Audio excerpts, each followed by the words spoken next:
نوجوان محمد بن مرسل سعودی عرب کے شہر نجران کا رہنے والا تھا۔ معمولی سی تلخ کلامی کے باعث اس کے ہاتھ سے ایک نوجوان کا قتل ہوا۔ اس کو جیل ہو گئی۔ جیل میں کچھ عرصہ گزارنے کے بعد عدالت نے قصاص میں اس کی گردن اڑانے کا فیصلہ سنایا۔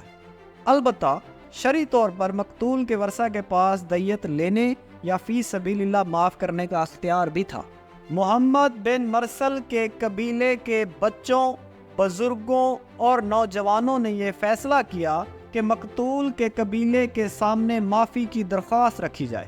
وہ چاہیں تو دیت لیں، وہ چاہیں تو معاف کر دیں۔ یہ درخواست رکھنے کا جو انداز تھا یہ اتنا منفرد تھا، اتنی عاجزی اور فریاد سے ہوا تھا کہ پورے عرب کے میڈیا کا یہ موضوع بن گیا۔ محمد بن مرسل کے قبیلے کے چھوٹے، بڑے اور بزرگ سب مقتول کے دروازے پر پہنچ گئے۔ مقتول کے ورثہ کو بلایا گیا۔ ان کے سامنے قبیلے کے سرداروں، نوجوانوں اور بچوں نے اپنی چادریں اور جبے اتار کے مقتول کے ورثہ کے قدموں میں رکھ دیے۔ عزت اور فخر سمجھی جانے والی تمام چیزیں اور اشیاء اتار کر مقتول کی چوکھٹ پر رکھ دی۔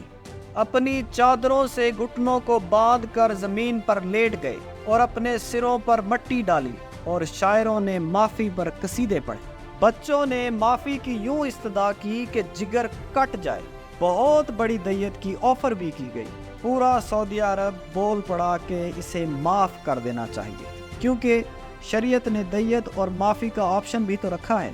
لیکن مقتول کے ورثہ نے نہ تو معاف کیا اور نہ ہی دیت پر راضی ہوئے۔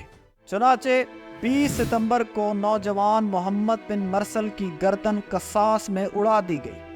یہ سعودی عرب کا پہلا قاتل تھا جس کے لیے پورے ملک میں مغفرت کی دعائیں ہو رہی ہیں، لوگ ہمدردی کا اظہار کر رہے ہیں۔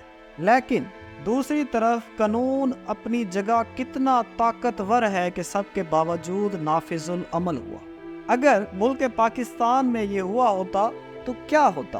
سوچنے کی بات ہے۔ ہمارے ملک پاکستان میں غریب کے لیے الگ اور امیر کے لیے الگ قانون ہے۔ اب آپ ہی فیصلہ کریں کہ پاکستان میں کس طرح کا قانون ہونا چاہیے۔ امید ہے آج کی ویڈیو آپ کو پسند آئی ہوگی۔ اگر پسند آئی ہے تو ویڈیو کو لائک کر دیں اور چینل کو سبسکرائب کر دیں۔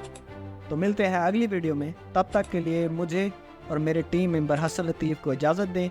آپ اپنا بہت سارا خیال رکھیے گا۔ اللہ حافظ۔